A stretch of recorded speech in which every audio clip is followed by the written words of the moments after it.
Hi friends, ಎಲ್ಲರಿಗೂ ನಮಸ್ಕಾರ. Welcome to Nayana Mani Kannada vlogs. ಉಪ್ಪಿನ ದೀಪ ಹಚ್ಚೋದು ಹೇಗೆ, ಹಾಗೆ ಉಪ್ಪಿನ ದೀಪ ಹಚ್ಚೋದ್ರಿಂದ ಹಾಗೂ ಅನುಕೂಲಗಳೇನಂತ ಇವತ್ತಿನ ವಿಡಿಯೋನಲ್ಲಿ ನಾನು ನಿಮಗೆ ತಿಳಿಸ್ಕೊಡ್ತೀನಿ. ಸೊ ಅದಕ್ಕಿಂತ ಮುಂಚೆ ಯಾರೆಲ್ಲ ನನ್ನ ಚಾನಲ್ನ ನೋಡ್ತಾ ಇದ್ದೀರೋ ಪ್ಲೀಸ್ ಸಬ್ಸ್ಕ್ರೈಬ್ ಮಾಡಿ, ಹಾಗೆ ಅಲ್ಲೇ ಕಾಣೋ ಬೆಲ್ಲೈಕನ್ನ ಕ್ಲಿಕ್ ಮಾಡಿ. ಯಾಕಂದರೆ ನಾನು ಯಾವುದೇ ವೀಡಿಯೋಸ್ ಮಾಡಿದ್ರೂ ಫಸ್ಟ್ ನೋಟಿಫಿಕೇಷನ್ ನಿಮಗೆ ಬರುತ್ತೆ. ಸೊ ಇವತ್ತಿನ ವಿಡಿಯೋನ ಸ್ಟಾರ್ಟ್ ಮಾಡೋಣ ಬನ್ನಿ. ಉಪ್ಪಿನ ದೀಪ ಹಚ್ಚೋದಕ್ಕೆ 3 ದೀಪಗಳು ಬೇಕಾಗುತ್ತೆ. ಒಂದೆರಡು ಚಿಕ್ಕ ಚಿಕ್ಕ ದೀಪಗಳು, ಒಂದು ದೊಡ್ಡ ದೀಪ ಆದರೂ ಸರಿ, ಅಥವಾ ಮಣ್ಣಿನ ತಟ್ಟೆ ಸಿಗುತ್ತೆ, ತಟ್ಟೆ ಆದರೂ ಸರಿ, ಯಾವುದಾದ್ರೂ ತಗೊಳ್ಳಿ. ಸೊ ಅದನ್ನು ತೊಗೊಂಡು ಅದನ್ನು ನೀಟಾಗೆಲ್ಲ ತೊಳೆದಿಟ್ಕೊಂಡಿದ್ದೆ ನಾನು ಆಲ್ರೆಡಿ. ನನಗೆ ದೊಡ್ಡ ದೀಪನೇ ಸಿಕ್ಕಿದೆ.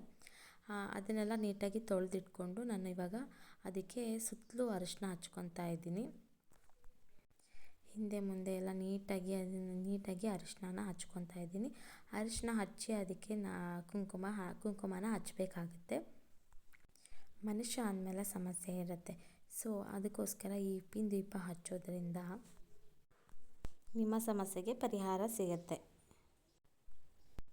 ಸಾಲನ ತಗೊಂಡಿರ್ತೀವಿ ಆದರೆ ಕಟ್ಟೋಕ್ಕಾಗ್ತಾ ಇರಲ್ಲ, ಅಥವಾ ಸಾಲ ಇನ್ನೊಬ್ರಿಗೆ ಕೊಟ್ಟಿರ್ತೀವಿ, ಅವ್ರು ನಮಗೆ ಸಾಲ ಕರೆಕ್ಟಾಗಿ ಕೊಡ್ತಾ ಇರಲ್ಲ.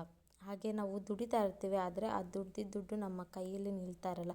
ಈ ಥರ ತುಂಬ ಸಮಸ್ಯೆಗಳಿಗೆ ಈ ಥರ ಉಪ್ಪಿನ ದೀಪ ಹಚ್ಚೋದ್ರಿಂದ, ಲಕ್ಷ್ಮೀ ದೇವಿ ಹತ್ರ ಸಂಕಲ್ಪ ಮಾಡ್ಕೊಳ್ಳೋದ್ರಿಂದ ಆದಷ್ಟು ಬೇಗ ನಮ್ಮ ಸಮಸ್ಯೆಗೆ ಪರಿಹಾರ ಸಿಗುತ್ತೆ. ಸೊ ಈಗ ನಾನು ಪೂಜೆ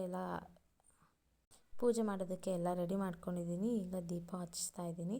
ಸೊ ನಾವು ದೀಪ ಹಚ್ಚುವಾಗ ಯಾವಾಗಲೂ ಗಂಧದ ಕಡ್ಡಿಯಿಂದ ದೀಪನ ಹಚ್ಚಬೇಕು. ಮ್ಯಾಚ್ ಬಾಕ್ಸಿಂದನೇ ಡೈರೆಕ್ಟಾಗಿ ದೀಪನ ಹಚ್ಚಬಾರ್ದು. ದೇವ್ರ ಮನೆಯೆಲ್ಲ ನೀಟಾಗಿ ಕ್ಲೀನ್ ಮಾಡ್ಕೊಂಡಿದ್ದೀನಿ. ಸೊ ಹೂವು ಸಿಕ್ಕಲಿಲ್ಲ, ಮನೆ ಹತ್ರ ಸಿಗೋ ಹೂವುಗಳಿಂದನೇ ದೇವರಿಗೆಲ್ಲ ಅದೇ ಹೂವುಗಳನ್ನ ಇಟ್ಟಿದ್ದೀನಿ.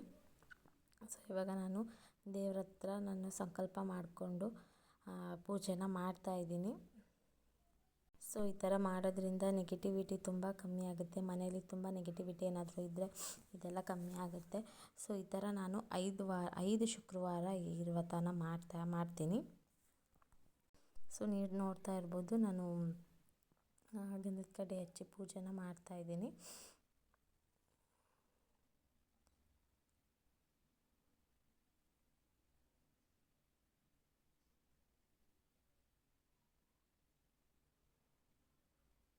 ಪೂಜೆ ಮಾಡಬೇಕಾದ್ರೆ ಪಾಪು ಬಂದು ನಾನು ಹಚ್ತೀನಿ ಅಂತ ಬರ್ತಾನೆ ಇರ್ತಾಳೆ ಯಾವಾಗ್ಲೂ.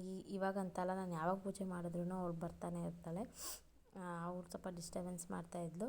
ಹಾಗೆ ಇಲ್ಲಿ ನಾನು ಧೂಪ ಕೂಡ ಹಚ್ತಾ ಇದ್ದೀನಿ.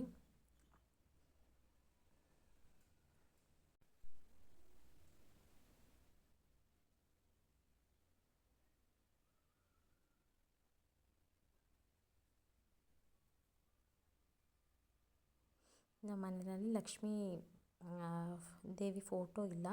ಸೊ ನಾನು ಕಳಶಕ್ಕೇ ಲಕ್ಷ್ಮೀದು ಮುಖವಾಡನೇ ಇಟ್ಟು ಅದಕ್ಕೆ ನಾನು ಯಾವಾಗಲೂ ಪೂಜೆ ಮಾಡೋದು. ಸೊ ಇವಾಗ ನಾನು ಧೂಪ ಹಚ್ಕೊತಾ ಇದ್ದೀನಿ. ಅದು ಹತ್ತುತ್ತಾ ಎಲ್ಲ ಬೇಗ ಹತ್ತಲಿ ಅಂತ ಹೇಳಿ, ಪಾಪು ಬೇರೆ ಹಿಂದೆಗಡೆಯಿಂದ ಡಿಸ್ಟರ್ಬ್ ಮಾಡ್ತಾಯಿದ್ಲು ಅಂತ ಹೇಳಿ ಬೇಗ ಹಚ್ತಾ ಇದ್ದೆ. ಅವಳು ನಾನು ಪೂಜೆ ಮಾಡೋದು ಬಂದು ಕುತ್ಕೊತಾ ಇರ್ತಾಳೆ ದೇವ್ರ ಮನೆಯಲ್ಲಿ. ಬಂದು ಬಗ್ಗಿ ನೋಡ್ತಾ ಇದ್ಲು. ಸೊ ಅದಕ್ಕೆ ನಾನು ಬೇಗ ದೀಪ ಹಚ್ಚೋಣ ಅಂತ ಹೇಳಿ ಹಚ್ತಾ ಇದ್ದೀನಿ. ಶ್ರದ್ಧೆಯಿಂದ ಮನಸ್ಸಿಟ್ಟು ಲಕ್ಷ್ಮೀ ದೇವಿ ಹತ್ರ ಸಂಕಲ್ಪ ಮಾಡಿಕೊಂಡ್ರೆ ಆದಷ್ಟು ಬೇಗ ನಮ್ಮ ಸಮಸ್ಯೆಗಳಿಗೆ ಪರಿಹಾರ ಸಿಗುತ್ತೆ. ನಾವೆಷ್ಟೇ ದುಡಿದ್ರೂ ಅದು ನಮ್ಮ ಕೈಯಲ್ಲಿ ನಿಲ್ತಾ ಇಲ್ಲ. ಸೊ ಅದಕ್ಕೋಸ್ಕರ ನಾನು ಈ ಥರ ಸಂಕಲ್ಪನ ಮಾಡ್ಕೊಂಡಿದ್ದೀನಿ.